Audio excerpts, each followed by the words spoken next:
So when I ask the question of what does it look like for us today then to engage, for people who are listening to today, to engage in this question of how do we repair what was broken, the number one thing that is necessary first is that we reconnect. We Yeah. reconnect to God in the silence. We reconnect to others. We see the image of God in awe. Welcome to the How People Grow podcast, season 5. I'm David Achata. I'm an author, leadership consultant, coach, and former pastor. You just heard from today's guest.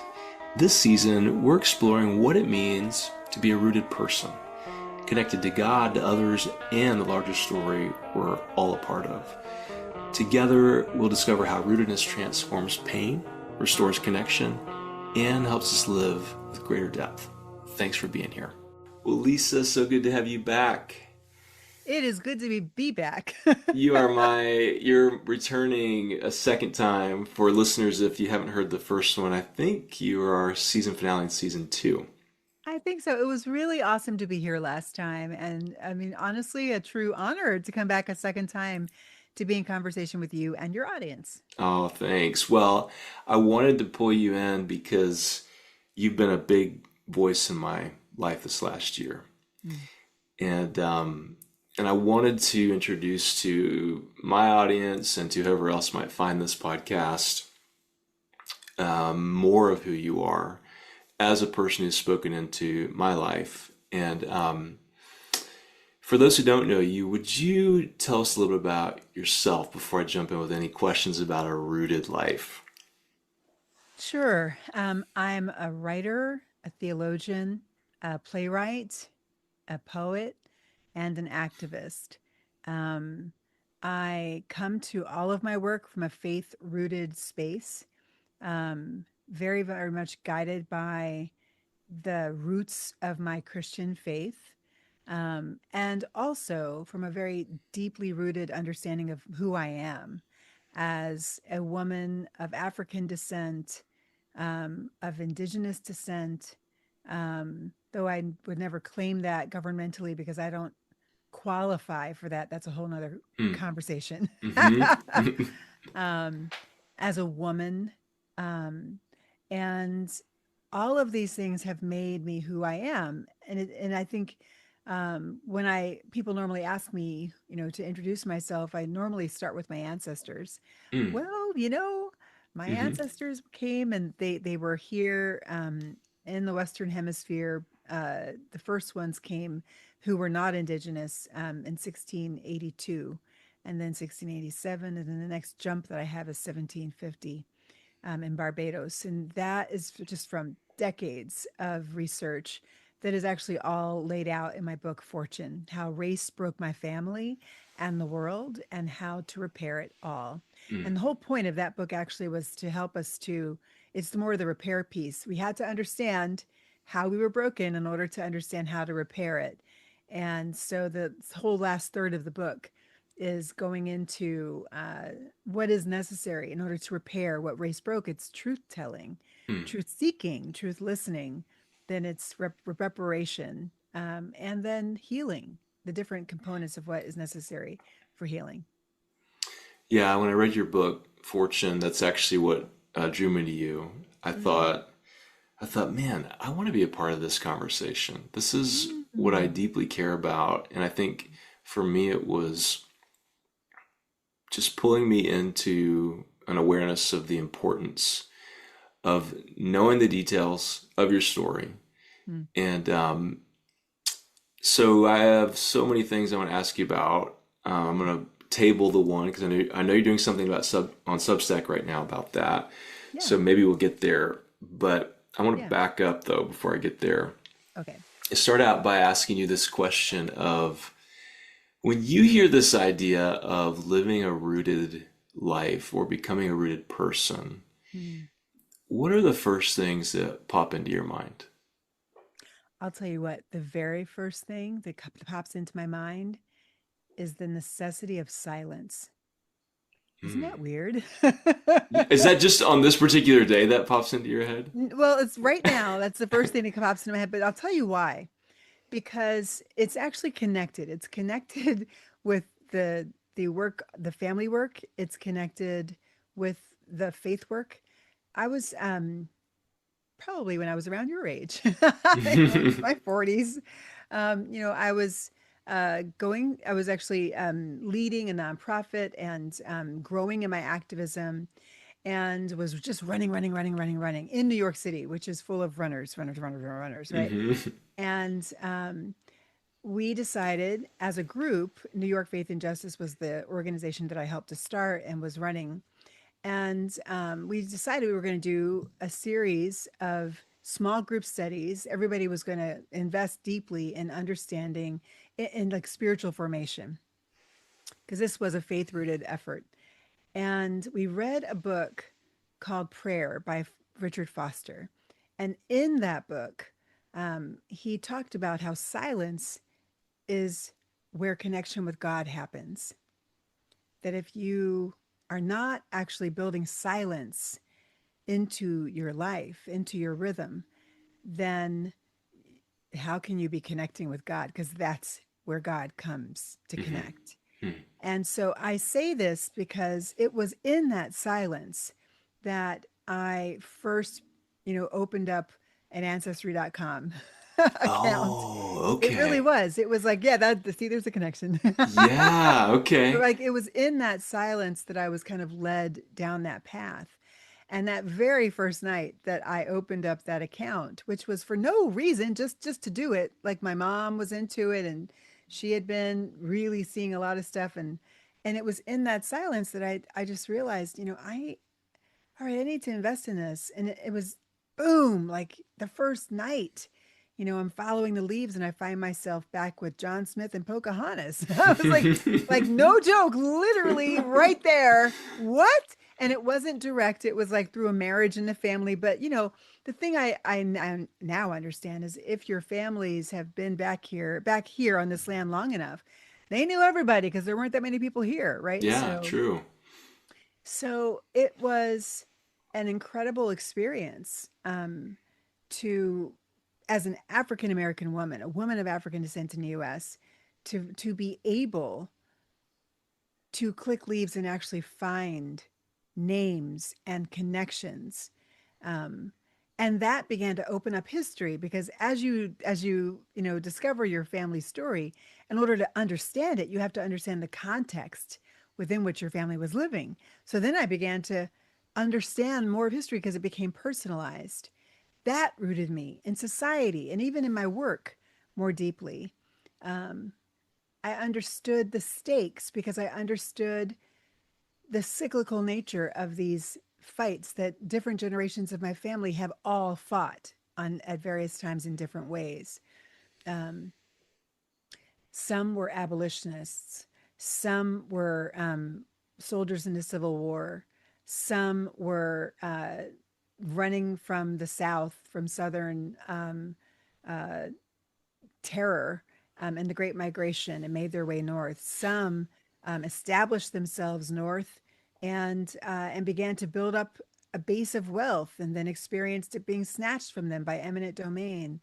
Then the next generation engaged in the civil rights movement, and then there's me, right? So you just literally in every generation you're actually seeing these people struggle against the same forces, um, a little bit differently each time, and each time with more and more effect, like more and more impact. So being grounded for me definitely means doing the work to seek the truth about who you are in relationship to your whole family's story. Hmm. How did you get here? Hmm. With the mindset and worldview that you have, how did your ancestors pass this on to you? Not even just your ancestors, but if you go to a particular church or if your ancestors are have been a part of a particular denomination for many years, also important to research that denomination and its history and the ways that it has influenced how you see the world, right? Hmm. So Yeah. that rootedness is important. And for me, it started in the silence. Hmm. Yeah. What a good insight to dig into all these details, in particular the churches that our families are connected to. I had never even thought of that, like the history of Mhm. those and why it's so important. Oh, very. And it's that's new information to me. I'd never heard you say that before about Mm. all a lot of this work came out of the silence, and it makes me think of something that I read from, I think it was Dallas Willard years ago. It was I think he had a book called Hearing God, Mm. and he said the voice of authority doesn't argue, it just speaks. Yeah. Oh, that's good. That's good, right? And it's really true. Yeah, so here you are in the It's quiet, true. Mhm. and you get this voice of authority. And how do you sense it's continued to carry you? Well, it's funny because what I find is that wherever I go, um, when I'm called into a space now, I'm actually called to speak from the rootedness that I gained in that silence. Hmm. And also, as I'm speaking or observing, I see things right in those spaces that help me to understand my own story better and can help others to understand their story better. Like, for example, when I was in Brazil recently, um, I was there to speak for a conference and then to speak for a series of events that were connected with a network in the area, and especially the largest church in Latin America, EBOB. Don't don't ask me to say the name in Portuguese. I don't speak Portuguese, but it's actually quite ironic. But they had an incredible interpreter the whole time I was there. She was fabulous, and actually a few different interpreters who were wonderful. And what I uh, what I saw the first time that I went, I saw the parallels between their slavery, their system of slavery there, and our system. I was taken on a pilgrimage, a walking pilgrimage in Rio by my interpreter there. And she took me to the dock where the slave ships used to port and deboard their enslaved African people. And she walked me up the street where they would then be held in warehouses. This street reminded me of Alabama, of the Yeah. street that is like right at the Legacy Center with EJI, Mm. Equal Justice Initiative. Like they have water. I think it's called Commerce Street. And on Commerce Street, um, you walk up, and this was literally the street of commerce. This is where the insurers were, who insured the slave ships, who insured the slaves, the slave property. This is where the jails were that held the enslaved people who were being taken off of those ships. Those ships, by the way, were Alabama. That actual port was like the largest port in America at one point for enslaved people because they had shut down the Atlantic slave trade in 1808.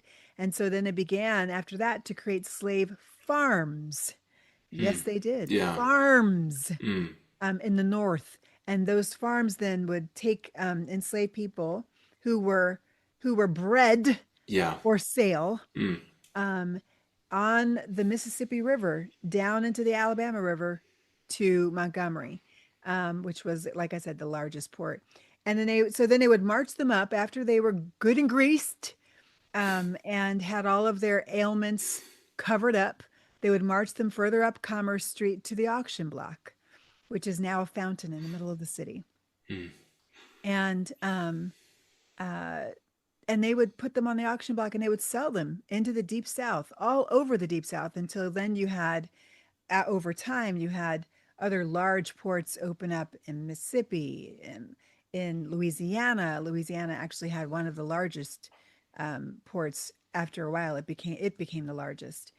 So when when I was in Brazil, I was amazed that they had the same system. But why would I be amazed? This is a system that was born in Europe, and these were all Europeans. They were just using the same MO everywhere. Yeah. Um, but then this time when I went back, well, okay, so I heard a statistic that blew my mind when I was in Brazil the first time. And this is actually, I learned it when I was on this pilgrimage, that there were a total of 4.5, now they say 4.8 million Africans that were brought directly from Western Africa all the way to Brazil in the course of their 400 years of enslavement. Mm. They had about 400 years of enslavement. Yeah. 350, sorry, 350 years of enslavement. And over those 350 years, 4.8 million Africans came in. When slavery ended in 1888 in Brazil, they had 4 million people of African descent in Brazil. Hmm. 4 Wow. million So many. blacks in Brazil. So, Hmm. what do these numbers tell you? That death was what characterized enslavement in Brazil. Because over 400 years, which is almost twice the amount of time that America had enslavement, Oh, and yeah. America only had less than 400,000 Yeah. people of Africa. I mean, Africans actually come directly from Africa to the US. We, though, ended slavery 20 years before Brazil and had 4 million enslaved people. Now that was because we sinned in the opposite direction. We had those slave farms. So we Mm. were Right. cranking out people of Yeah. African descent, right? So at an accelerated rate. But they were killing them at an accelerated rate. Mm. So they weren't even replacing them. They lost more than they ever brought. Yeah. That's what Wow. I'm saying. Yeah, this is so interesting. I only recently, like in the last 2 or 3 years, even learned about the history of Brazil and slavery. In particular, Mm-hmm. with the Mm-hmm. when the Confederacy ended, Yes. how many? It makes sense that they would go there. Yeah, so that was my next thing, right? So this is Yeah. what I learned this time. And let me just say, that shocked my brain. Like I was Yeah. like, "What?" And the first clue was when I was doing some research before I got there. I was doing some research for one of the talks I'd have to give, and I was this is the funniest thing. So I was like watching this guy talk about how great Sao Paulo is. I just wanted to know a little bit more about Sao Paulo, and this guy was an expat from the US who lives in Sao Paulo, and he was like, "It's great. It's so wonderful here. Blah blah blah. You know, da, da, da, da. And you know, there's a lot of former Confederates here." Da, da, da, da, da, da, da, da, da, da, da. Like he just went Hmm. on. I was like, "Whoa!" Like, Yeah. Can we pause? wait a minute. Wait.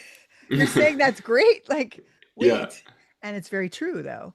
It's very true. So, in the same way that Nazis fled to Argentina, which is just south of Sao Paulo, um, Confederate soldiers fled to Sao Paulo, and not Rio, but Sao Paulo, like not Bahia, Sao Paulo. And that's because, and Sao Paulo was not actually the capital. It's not like it was the capital, but it was welcoming to the Southern Baptist Convention. And that's the reason why. The Southern this is the reason why it's important to know the history of your denomination. Yeah. So, the Southern Baptist Convention had its first church built not by North American Southern Baptists, but actually by people who were Brazilian in 1881. They built their first church in Brazil in 1881.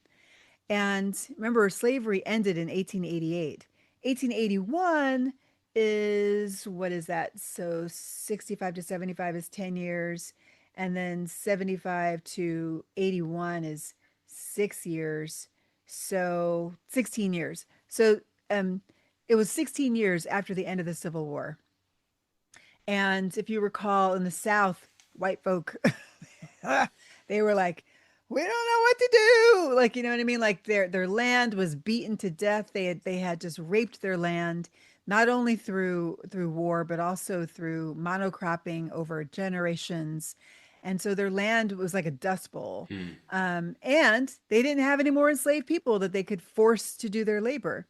So a lot of Confederate soldiers who were also Southern Baptists, because the Southern Baptists became a thing in order to preserve the right Mm. to be missionaries Yeah. and own slaves, right? Mm. Um, they fled to Sao Paulo when they were invited. by the Sao Paulo church that bore their name and said, we're Southern Baptists. We like you guys. Why don't you come down here? So that's why they were there. So the largest Protestant denomination or church in South America actually is a Southern Baptist plant, and that's EBOB. That's the church I Yeah. was speaking at. Yeah. So here's the question. Hmm. This is from your Substack page. Yeah, yeah, You okay. wrote a couple things about this. Yes. And Hmm. so these roots are in Brazil. And you went to speak to this large church.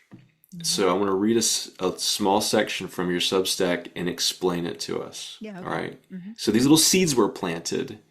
And here we are in 2025. Lisa Sharon Harper writes of her trip.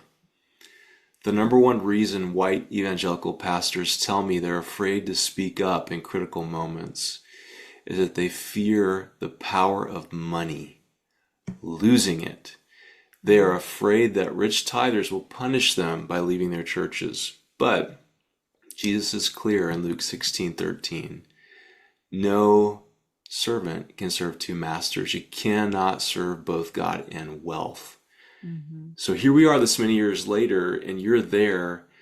Explain to us, how is it possible that these seeds have produced this dynamic in Brazil this many years later in that city?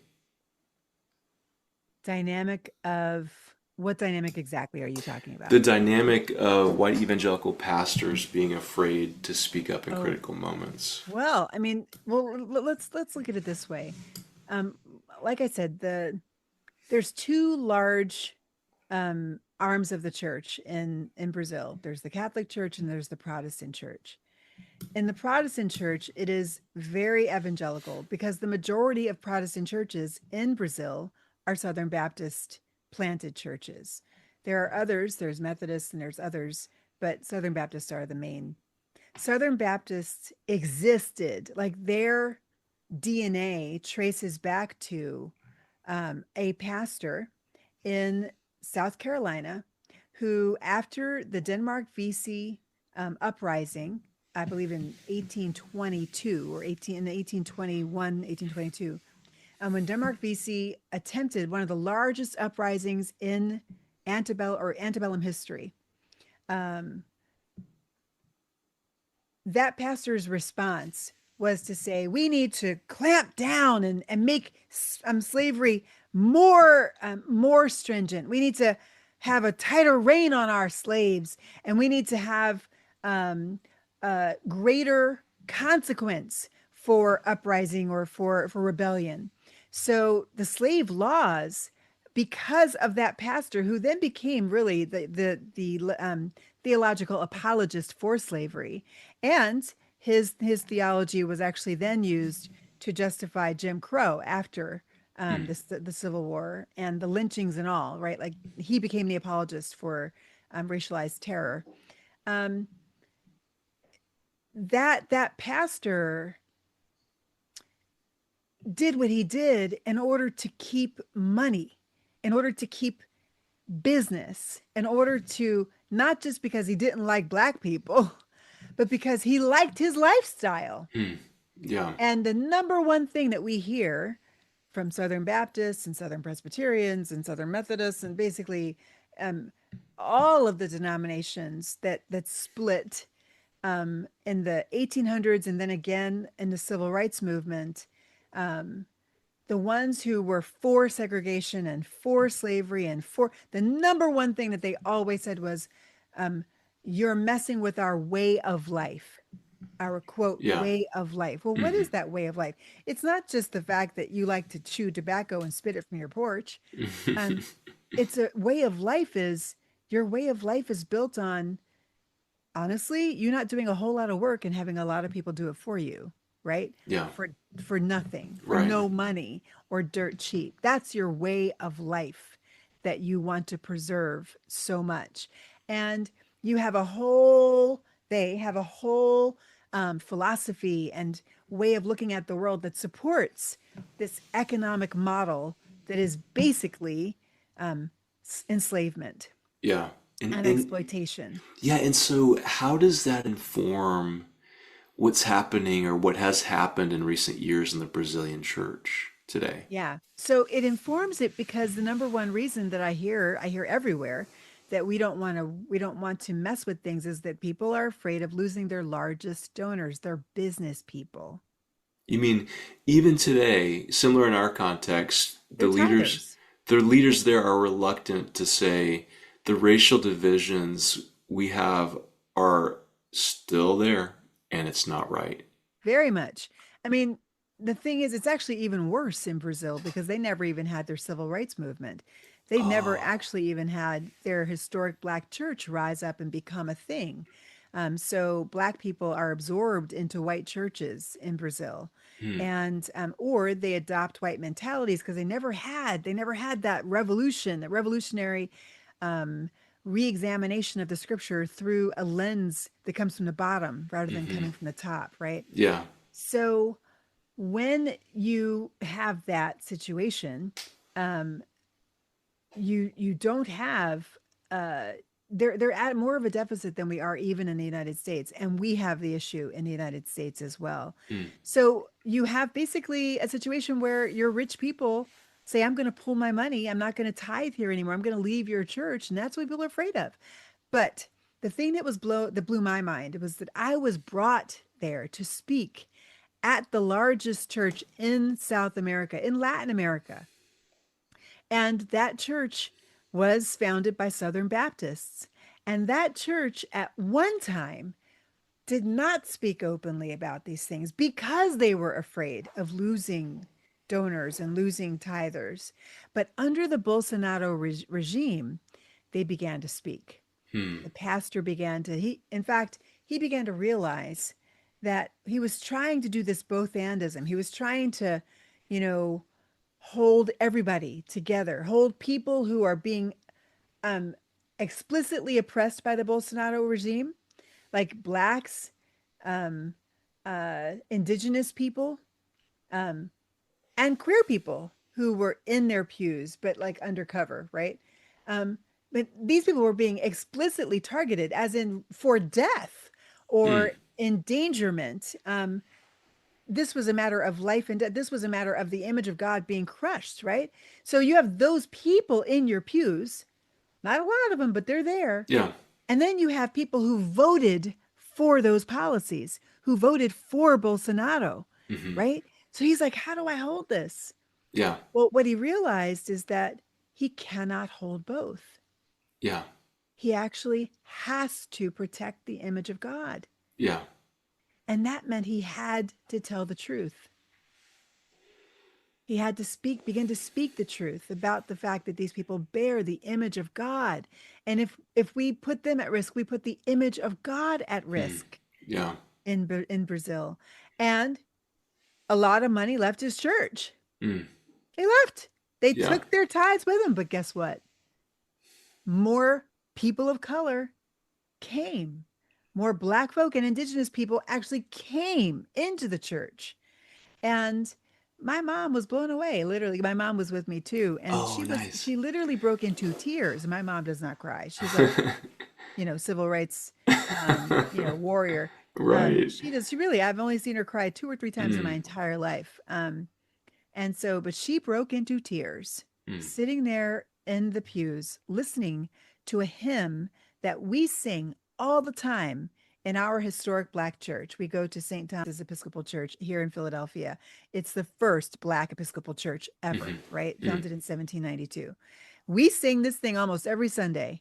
And here they had over the loudspeaker as we were walking in, they had that song playing. And they did not know. It's not like they like made this the case because we were going to be there. This was literally something that they sing all the time. mm. And they have it as part of their. My mom was like, "Look at that. Look at the connections. Look at the ways that they understand something here that they don't understand in the US." What was the Um, hymn? I think it was Over My Head. Over my head, I hear Jesus in the air. Over my head, I hear Jesus or God in the air. Over my head. Mm-hmm.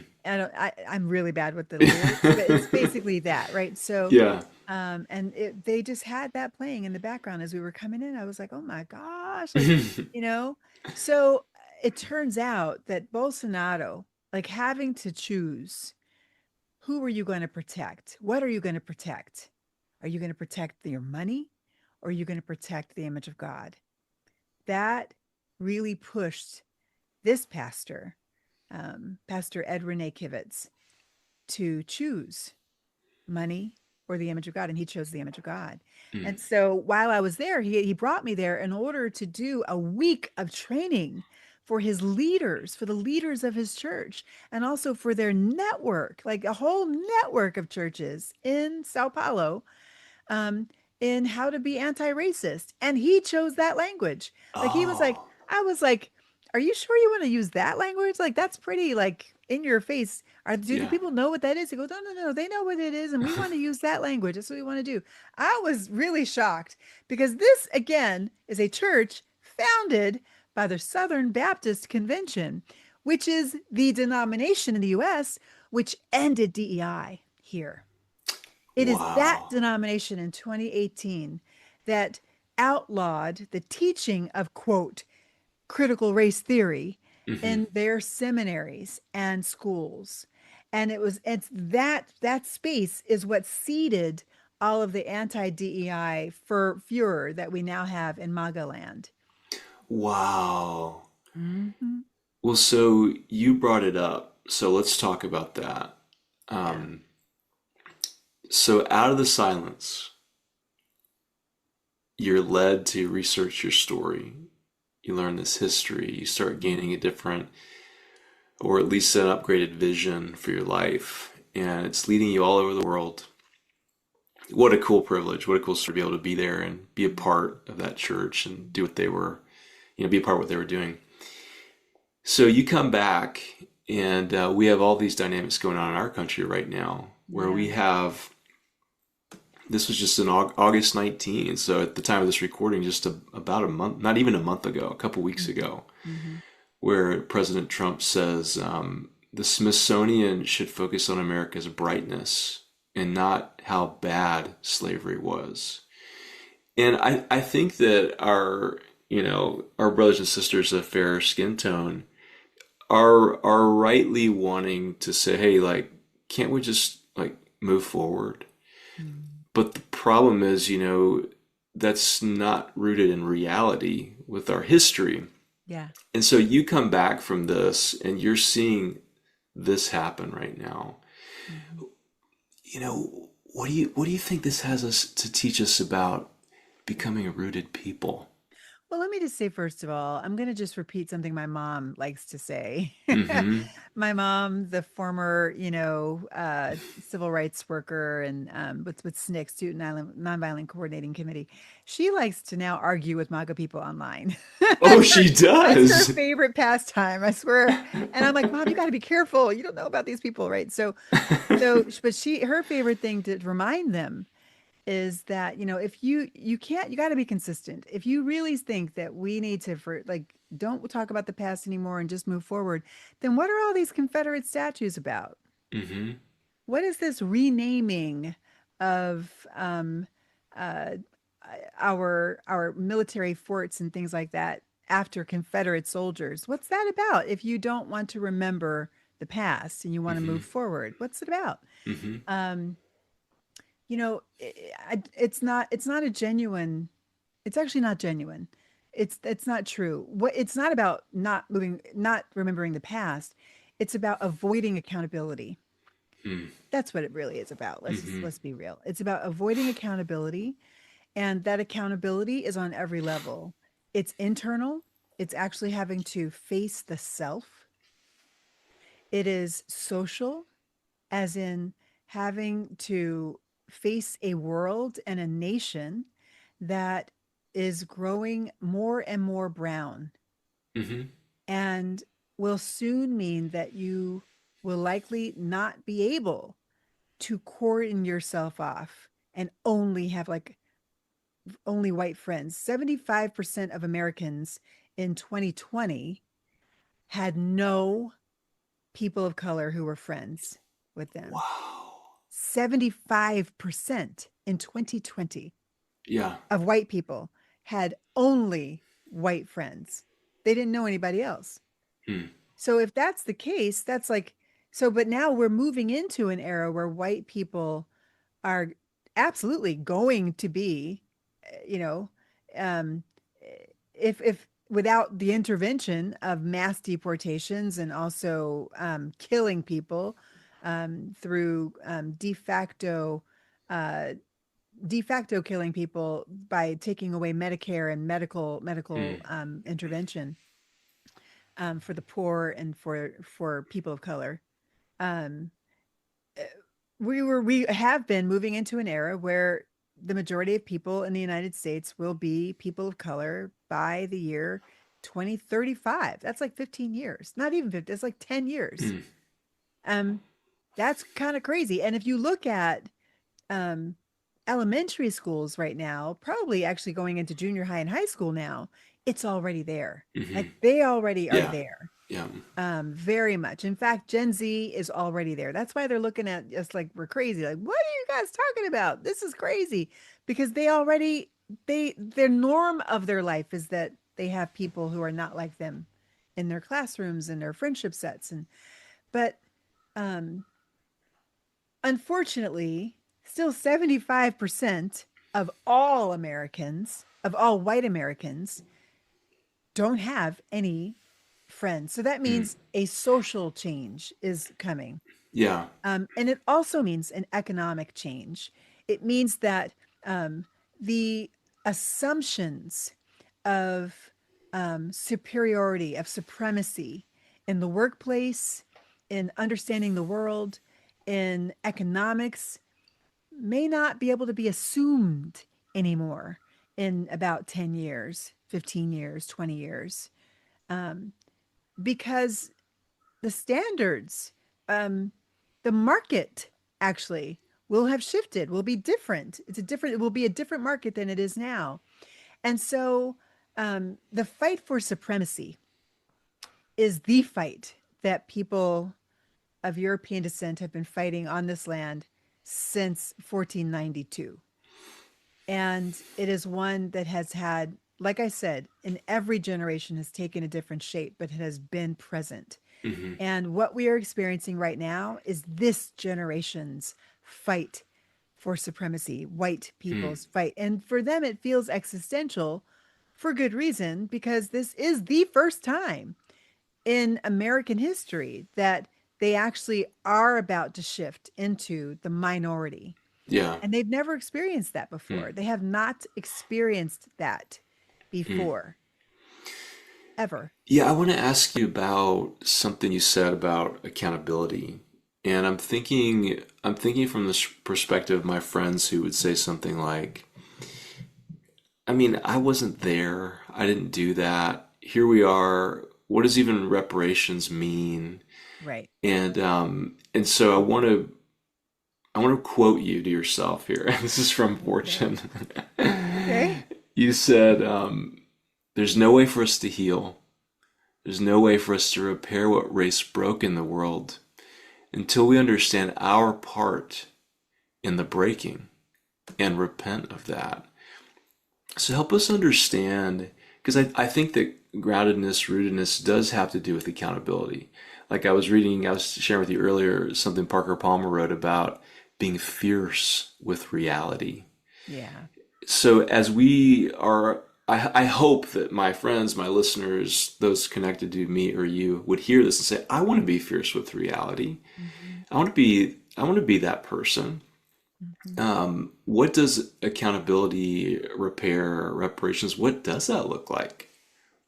Well, I mean, it's interesting that you asked this because the question of accountability actually is intricately woven into the question of the construct of whiteness and maleness in the U.S.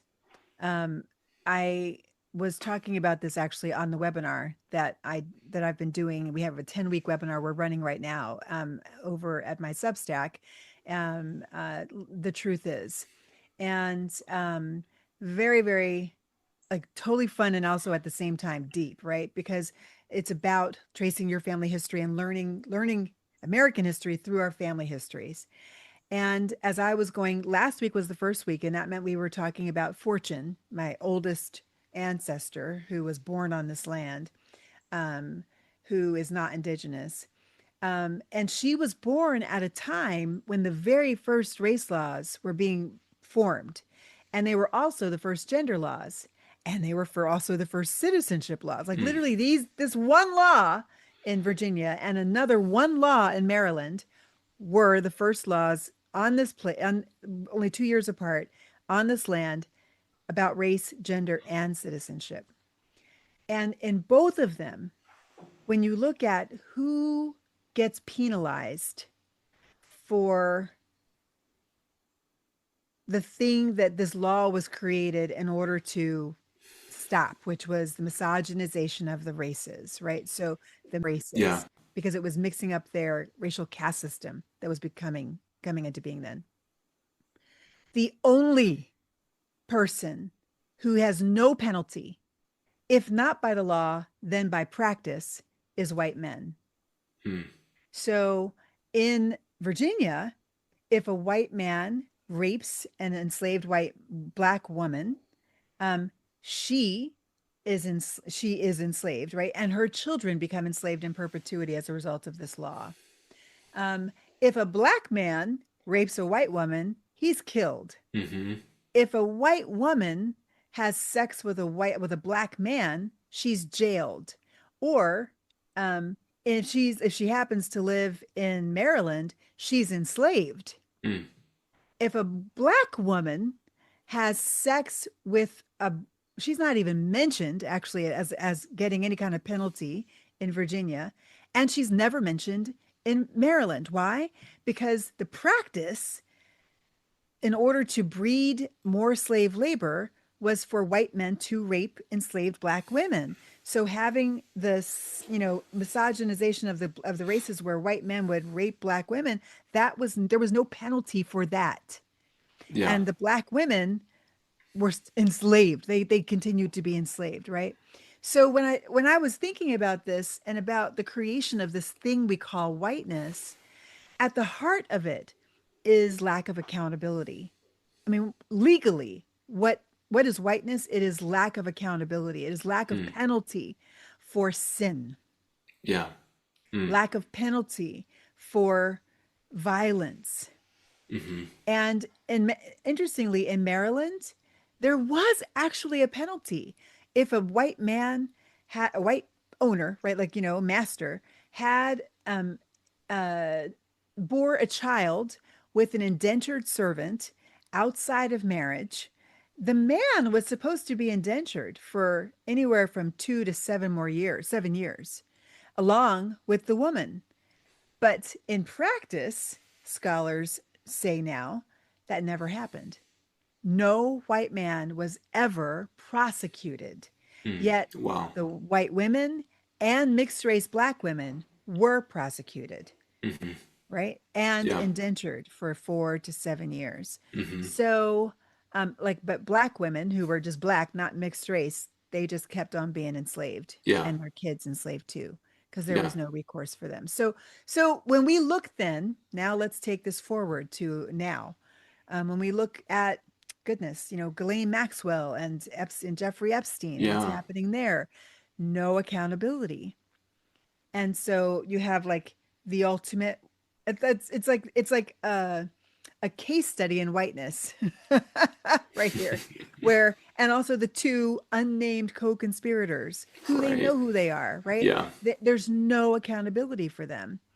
um, in the same way, when we are looking at what does it mean for us to repair what race broke in the world here in the US, or just around the world, in order for us to dismantle the hierarchy of human belonging that this construct of race set up, we have to have accountability. Mm-hmm.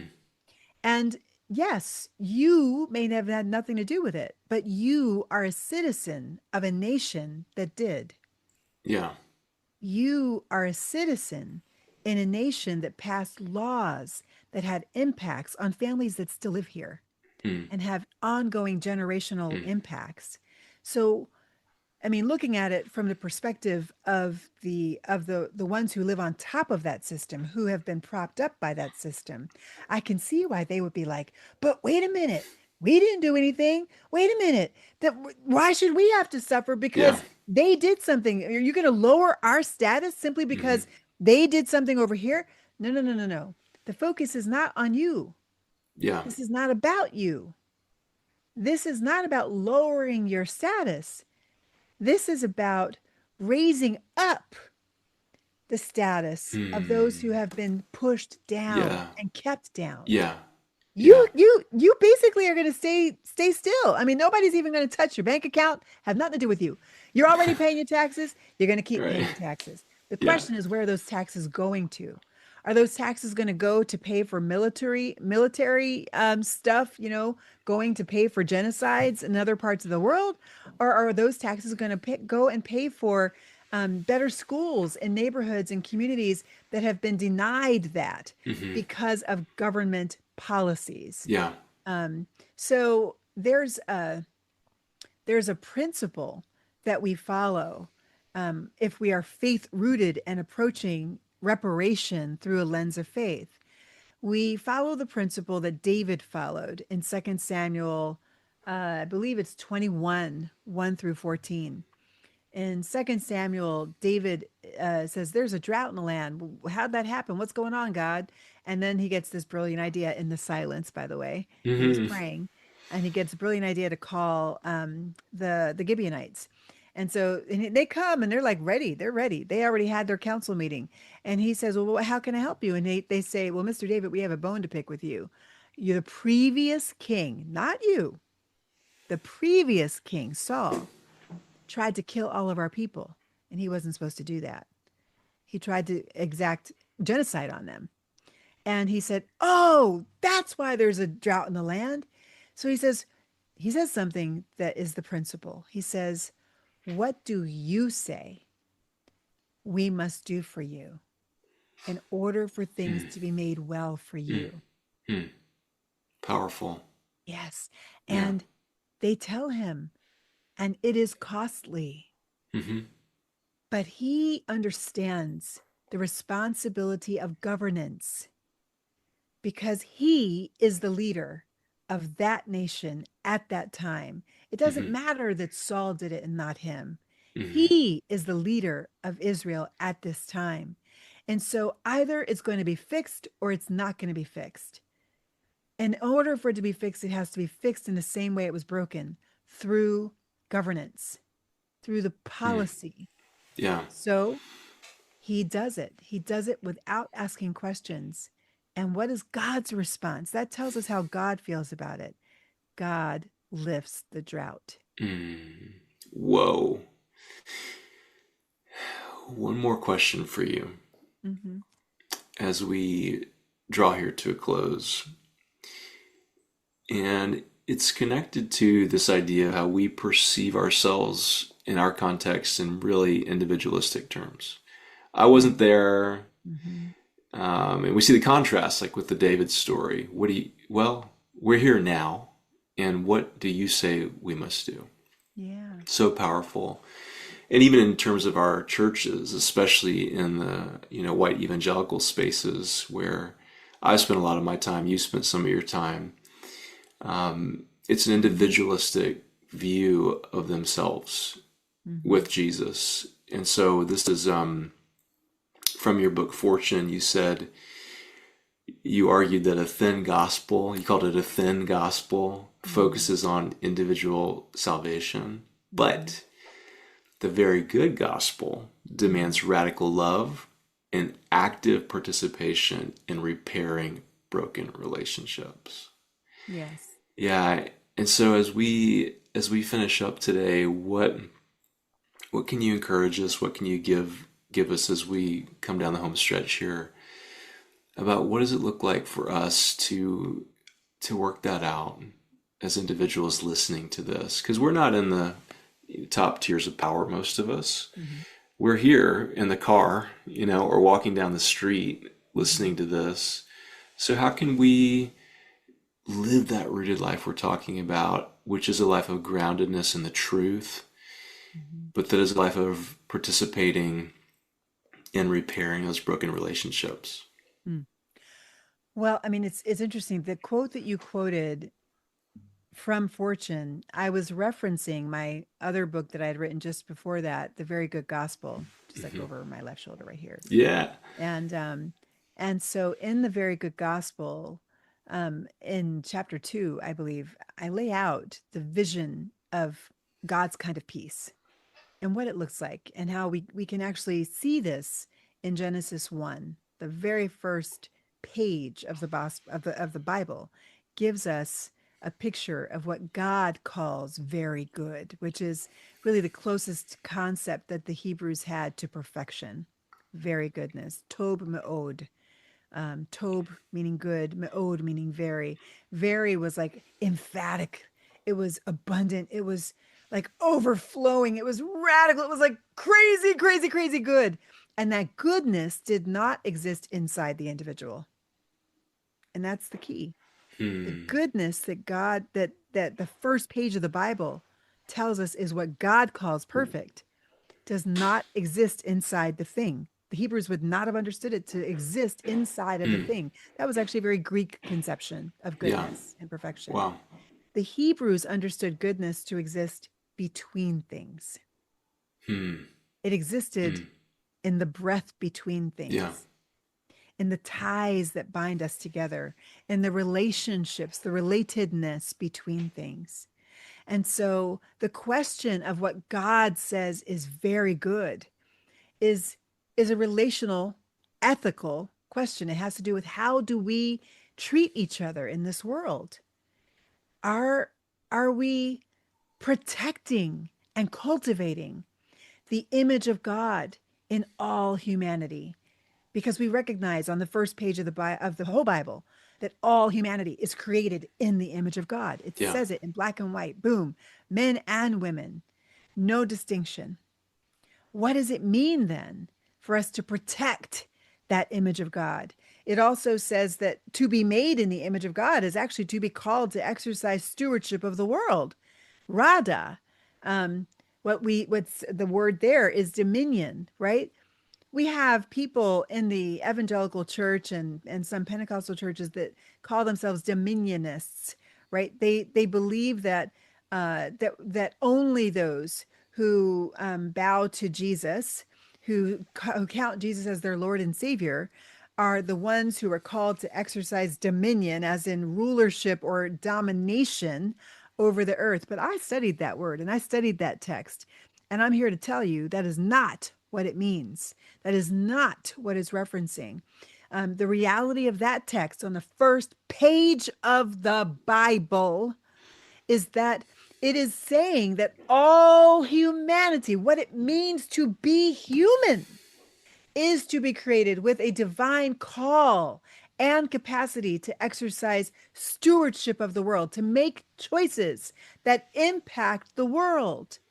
That's supported in multiple ways throughout the text, especially in the first few chapters. You're going to see it again and again and again. That reverberation of that theme throughout the text, and also throughout the whole Bible. And so, what does it mean then for us to cultivate a very good world, a world that God would look at and say very good? Well, it means that our relatedness naturally includes the protection of all humanity, to Yeah. be able to exercise stewardship in the world, to make choices. And I'll tell you what, the fastest ways to crush the ability for humans to exercise choice and dominion is poverty and oppression. Those two things limit the capacity of humanity to exercise stewardship and therefore to flourish as humans. So, if we are truly following Jesus, then we would cling to Luke 4 when Jesus declares his inaugural address, when he says, "This is why I have come. I have come. The Father has anointed me." What? To do what? To preach good news to the poor, to Yeah. free the oppressed. Why? so that the image of God might be set free on earth. And then Jesus later in Luke says, this is how you need to pray. Your kingdom come, Father. Your will be done, Father. Not Caesar's, right? And forgive us our trespassers. Who was trespassing against them? Rome was Yeah. trespassing against them at the time, right? Um, as we have forgiven those who trespass against us, or rather, forgive us our trespasses, so we forgive as we forgive those who trespass, which is Rome. So and there's definitely more to that, which you can read in Fortune and also in the Very Good Gospel.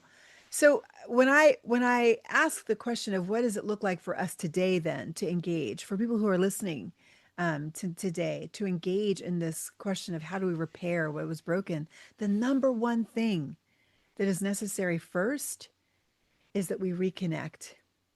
We Yeah. reconnect to God in the silence. We reconnect to others. We see the image of God in awe. Yeah. We see their divine call to exercise stewardship of the world. And then that we listen. We do deep listening to God and to those we have been disconnected from, especially those who Jesus called the least of these, and ask them, as David asked the Gibeonites, what do you say needs to happen for things to be made well for you? And then do it. And I'll tell you what, the doing of it is the faith. That's how we exercise faith in the God who says, even when you give and do sacrificially, I will be there. You will not run out. Your cup will never run out. You Yeah. don't have to worry. I've got your back. Powerful. Thank you for that. Um, Thank you. yeah. I mean, it's like I got a little sermon there at the end. You did. I'm not sure Thank you you, meant to get Lisa. that, but I loved ask me it. a Yeah. question. Yeah, the faith is the doing. Yeah, When that's right. someone says, what does it look like to make this right? Yeah. Oh, so Do it. beautiful. Do Thank it. you. Yeah. Lisa, thank you for the time and thank you for your investment in me, so many people that you're connecting with. And if people want to find you and connect with you, what's the best way for them to do that? Number one way is on the Substack. Which That is number is one. Substack. Lisa So Sharon Lisa Sharon Harper. Harper. So at Lisa Sharon Harper on Substack, Okay. you can connect with us through the Freedom Road portal or through the Truth Is. The Truth is just me, and I am writing every week, and then we're also doing kitchen table conversations online every week, as well as for our paid subscribers. And I want to encourage you to please become a paid subscriber because especially in these days, which are so contentious, this is the way we are able to do this work. So having people actually support the work and support me doing the work is important. So please join us at Lisa Sharon Harper on Substack. Become a paid subscriber. You can also join for free if you need to. But also, hey, if you've got a little extra to give, you could also become one of our founding subscribers and help supplement the cost of subscription for somebody who can't afford it. You can do that too. So Substack is definitely the main place, but you can also, of course, follow me on any of the socials and or look me up at lisasharonharper.com. Awesome. I'll put all this in the show notes. And for our listeners, go follow Lisa, connect with her, make friends with her. And Lisa, thanks for being here. Thank you, David. If this conversation was helpful to you, go on over and give us some support at davidachata.substack.com. You can get all the writing there for free, but for $8 a month, you can get in on a monthly Zoom conversation with a community that is forming there. Next week, we have Tim Ross, who is a Cherokee teacher. He is a scholar, and he is going to talk to us about how do we become a sticker in community. That's someone who stays and sticks, makes a difference, but also how that matters for you. Hope you'll come back as we continue to explore how to have a rooted life. See you then.